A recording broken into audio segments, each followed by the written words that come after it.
In 1900, a British governor made a demand so insane it started a war. He wasn't trying to get gold or land. He demanded something way more valuable, the Golden Stool, the literal soul of the Ashanti nation. The Ashanti chiefs, leaders of a massive empire, were completely stunned. But one person refused to let this insane insult happen.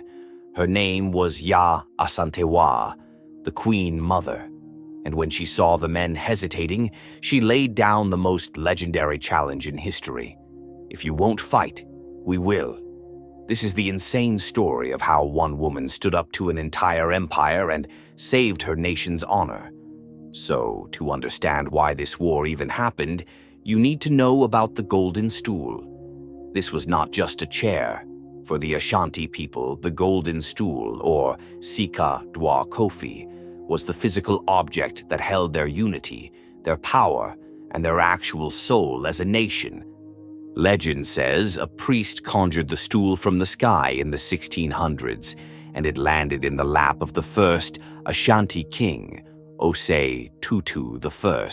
Because it literally came from the heavens, it became the most sacred object they had, holding the soul of everyone, past, present, and future. And the rules for it were crazy. The Golden Stool could never, ever touch the ground, and nobody, not even the king, was ever allowed to sit on it. When a new king is crowned, they just lower him over the stool without ever touching it. The stool was so important it had its own throne right next to the king. If they lost it, the entire Ashanti kingdom would collapse. This was a real prophecy, so they would do anything to protect it. The Ashanti and the British had fought for decades, but this was different. This wasn't a fight for land, this was a fight for their soul. The year is 1900, and the Ashanti Empire is in a tough spot. The British wanted to control the Gold Coast and had already exiled the Ashanti king, Prempeh I, 4 years earlier. With their king gone, the leadership was a mess. This is when the British governor, Sir Frederick Hodgson, shows up. On March 28th, he calls a meeting with the rest of the Ashanti chiefs in the capital, Kumasi. At first, things seemed okay. Kids were even singing God Save the Queen. But that was about to change, fast. His speech was unbelievably arrogant. He said their king was never coming back and that he was in charge now. He brought up old debts he claimed they owed. And then he made the biggest mistake of his life. "Where is the Golden Stool?" he demanded. "I'm the one in charge now. Why am I sitting in this basic chair? Why didn't you bring the Golden Stool for me to sit on?" You could have heard a pin drop. To Hodgson, he was just claiming a prize. To the Ashanti, he just asked to sit on their collective soul. The chiefs were in shock, and that shock was turning into rage. The countdown to war had just started. After the governor made the world's worst request, the Ashanti leaders met to figure out a plan. But after years of war and with their king in exile, they were worn out. People were scared. Some said it was pointless to fight the British Empire and their insane weapons, like the Maxim gun. Right when they were about to give up, Yaa Asantewaa, the Queen Mother of Ejisu, stepped up. Born around 1840, she was a farmer and a brilliant leader who was in charge after her grandson was also exiled by the British. As Queen Mother, her job was to protect the people and the Golden Stool. Listening to the men debate, Yaa Asantewaa finally had enough. She stood up and gave one of the most legendary speeches of all time. "I can't believe some of you are afraid to fight for our king," she said. "Back in the day, chiefs wouldn't have just sat here and watched their king get taken. Is the bravery of the Ashanti gone? I refuse to believe it." Then she dropped the most epic challenge ever. "I have to say this.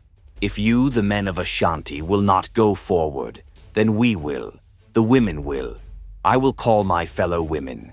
We will fight. We will fight until the last of us falls on the battlefield." Her words cut through all the fear and gave them back their pride. A woman had just challenged the men to defend their honor, and they accepted. Yaa Asantewaa was named the commander-in-chief of the entire Ashanti army. She just gave them their courage back, and now she was going to lead them to war. With Yaa Asantewaa leading, the rebellion, now called the War of the Golden Stool, exploded. She gathered an army of thousands to fight the British, but this wasn't a normal war. Yaa Asantewaa knew they couldn't win in a straight-up fight, so she used the dense jungle as their ultimate weapon.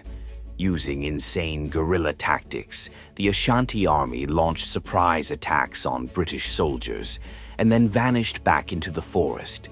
They surrounded the British fort in Kumasi, trapping Governor Hodgson and his men inside. They cut telegraph wires, blocked all their supplies, and made life a living hell for the British. The war was incredibly brutal.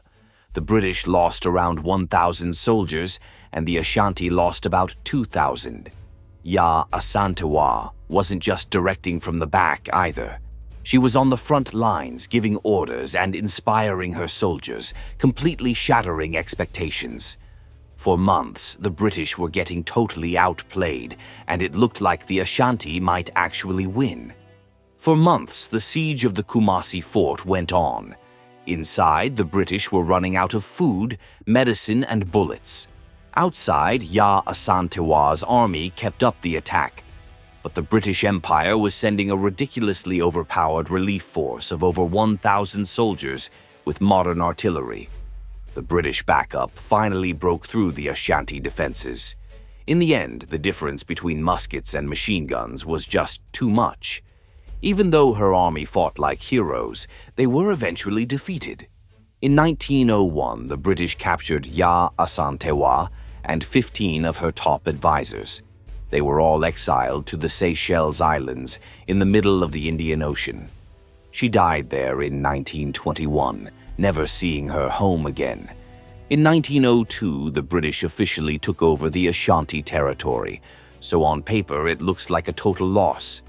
But in the one fight that truly mattered, they had won. The entire war, the British were desperately searching for the Golden Stool. They never found it.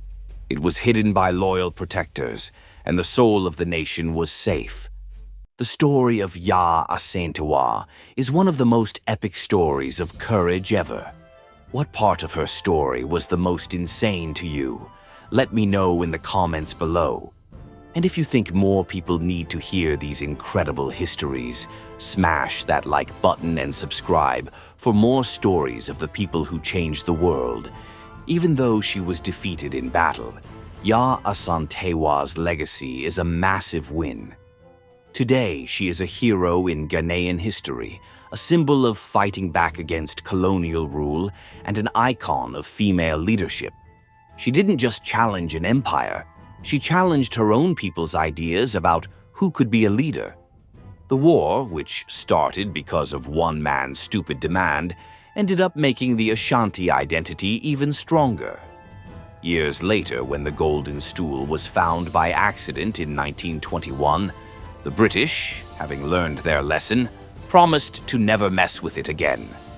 Yaa Asantewaa's dream of freedom came true in 1957 when the Gold Coast became Ghana, the first sub-Saharan African nation to gain independence. Her name is everywhere, in songs, memorials, and schools. She's an amazing reminder that even if you lose a war, the fight for your culture and your soul can still be won. They demanded her throne, and she gave them a war that guaranteed a nation's spirit would survive forever.